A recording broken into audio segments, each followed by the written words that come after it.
All of you who are working know that even with cost of living pay raises, you can't keep up with inflation. In our progressive tax system, as you increase the number of dollars you earn, you find yourself moved up into higher tax brackets, paying a higher tax rate just for trying to hold your own. The result? Your standard of living is going down. Over the past decades, we've talked of curtailing government spending so that we can then lower the tax burden. Sometimes we've even taken a run at doing that. But there were always those who told us that taxes couldn't be cut until spending was reduced. But you know, we can lecture our children about extravagance until we run out of voice and breath. Or we can cure their extravagance by simply reducing their allowance. It's time to recognize that we've come to a turning point. We're threatened with an economic calamity of tremendous proportions.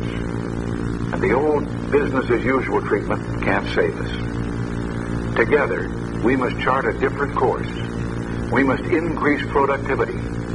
That means making it possible for industry to modernize and make use of the technology which we ourselves invented. That means putting Americans back to work, and that means, above all, bringing government spending back within government revenues, which is the only way, together with increased productivity, that we can reduce and, yes, eliminate inflation.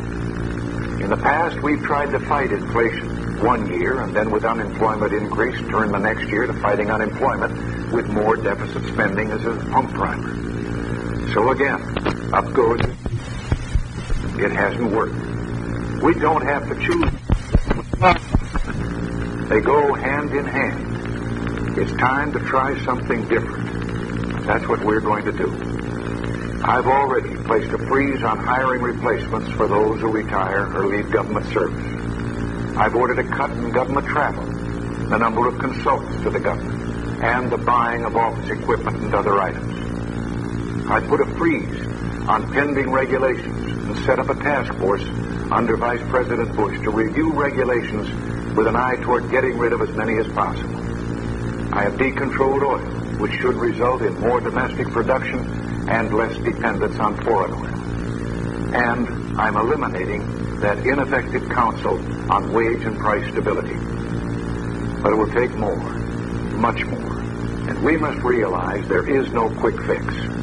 At the same time, however, we cannot delay in implementing an economic program aimed at both reducing tax rates to stimulate productivity and reducing the growth in government spending to reduce unemployment and inflation. On February 18th, I will present in detail an economic program to Congress embodying the features I've just stated.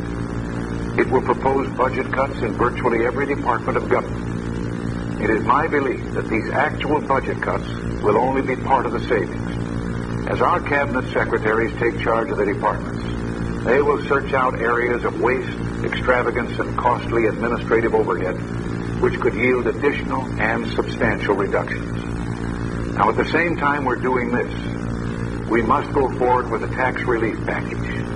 I shall ask for a 10% reduction across the board in personal income tax rates for each of the next 3 years. Proposals will also be submitted for accelerated depreciation allowances for business to provide necessary capital so as to create jobs.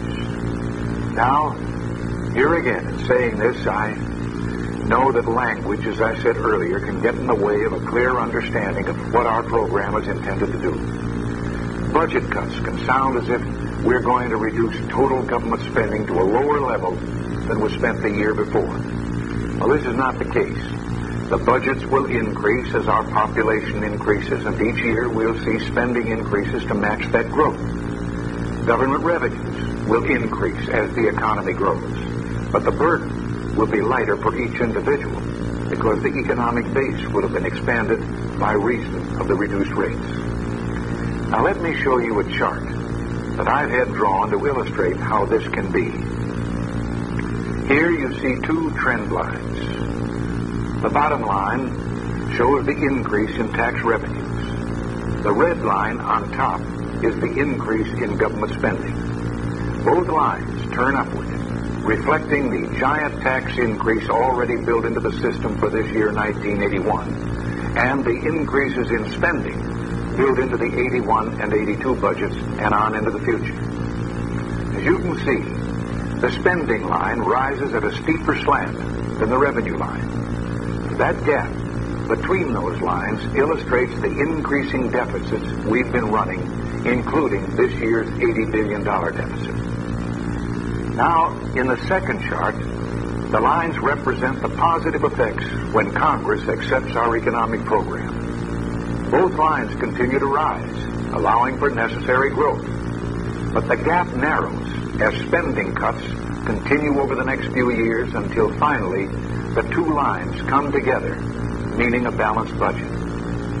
I am confident that my administration can achieve that. At that point, tax revenues, in spite of rate reductions, will be increasing faster than spending, which means we can look forward to further reductions in the tax rates. Now, in all of this, we will, of course, work closely with the Federal Reserve System toward the objective of a stable monetary policy. Our spending cuts will not be at the expense of the truly needy. We will, however, seek to eliminate benefits to those who are not really qualified by reason of need. As I've said before, on February 18th, I will present this economic package of budget reductions and tax reform to a joint session of Congress and to you in full detail. Our basic system is sound. We can, with compassion, continue to meet our responsibility to those who, through no fault of their own, need our help. We can meet fully the other legitimate responsibilities of government. We cannot continue any longer our wasteful ways at the expense of the workers of this land or of our children. Since 1960, our government has spent $5.1 trillion. Our debt has grown by $648 billion. Prices have exploded by 178%. How much better off are we for all that? Well, we all know we're very much worse off. When we measure how harshly these years of inflation, lower productivity, and uncontrolled government growth have affected our lives, we know we must act and act now. We must not be timid. We will restore the freedom of all men and women to excel and to create. We will unleash the energy and genius of the American people, traits which have never failed us. To the Congress of the United States, I extend my hand in cooperation, and I believe we can go forward in a bipartisan manner. I found a real willingness to cooperate on the part of Democrats and members of my own party. To my colleagues in the executive branch of government and to all federal employees, I ask that we work in the spirit of service. I urge those great institutions in America, business and labor, to be guided by the national interest, and I'm confident they will. The only special interest that we will serve is the interest of all the people.